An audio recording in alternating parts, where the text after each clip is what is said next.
ẹni ọdún bá bá láyé yẹ kó máa dúpẹ́ o. èèyàn tó bá wà lókè èèpẹ̀ tó bá ń mí tó bá ń jẹun ó yẹ kó gbégbá ọpẹ́ ló jẹ́ kí ọ̀túnba Abdulrahman Abíọ́lá Odùnúwò ká máa dúpẹ́ ká máa gbégbá ọpẹ́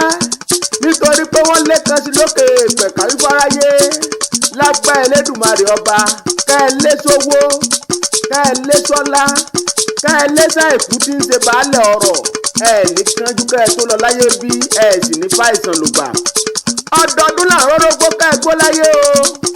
ọdọọdún làárọ̀ àwùsá ikú rí yín kó sá. ọdọọdún làárọ̀ mobì lórí àtẹ ẹbí kú bẹ́ẹ̀ ni ẹbí àrùn dànù. lágbá Elédùmarè ọba àwọn ọmọ yín wọ́n ṣoríire gbogbo ire tí ń bẹ ní gúúsù tí ń bẹ nílà oòrùn ìwọ̀ oòrùn àtàríwá kó máa wá yín wá kẹ́ ẹ lówó kẹ́ ẹ lọ́lá. jẹ́ kí n wá kì í bí ológun ẹrú ọ̀túnba Abdulrahman. jẹ́ kí n wá kí èèyàn pàtàkì onínúure ẹni tí ń ṣàánú aláàánú. jẹ́ kí n wá kí ọmọ ìjẹ̀bú ọmọ alárẹ̀ ọmọ awújalẹ̀ ọmọ arójoyè ọmọ alága mẹ́rìndínlógún ọmọ aládìyẹ ògògòmọ̀gà ọmọ adìyẹ balókun ara òrokun ooo ara òradìyẹ ọmọ òun ṣe ni ọ̀yọ̀ ń yọ̀ ọ̀yọ̀yọ̀ má yọ̀ mọ́ ohun tó ń ṣe ni òní lè pani jẹ ọmọ mo rẹ́yẹmí òrókò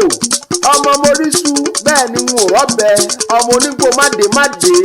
ẹ̀yin lọmọ onígbò máwọ̀máwọ̀ ọmọ onígbò àjòjì kan ò gbọ́dọ̀ wọ̀ àjòjì kájòjì tó bá wọnú igbó yìí yóò di ẹni ẹbọra ni ọmọ eré ni wà ọmọ olówó ìṣẹ̀báyé ooo ẹ ti náwó iléeké ìwò tó dé òrìṣà jẹ́ ńlá bí onílé yìí ni wọ́n fi ń pé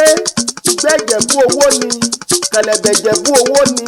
itọ́ ìjẹ̀bú owó ni dúdú ìjẹ̀bú owó ni pupa ìjẹ̀bú owó ni kékeré ìjẹ̀bú owó ni àgbà ìjẹ̀bú owó ni ìjẹ̀bú òde ìjẹ̀bú náà ni ìjẹ̀bú igbó ìjẹ̀bú náà ni ìjẹ̀bú ìsára ìjẹ̀bú náà ni ìjẹ̀bú ọmọ onílé ńlá ìjẹ̀bú ọmọ aláṣọ ńlá ọ̀túnba Abdulrahman Abíọ́lá bẹ́ẹ̀ ṣe wá sọdún yìí lágbá Elédùmarè àṣẹ ìṣètúnṣe ni ó jẹ́ kò ní jáse mọ́ yín onínúure. Happy birthday to you sir, long life and prosperity.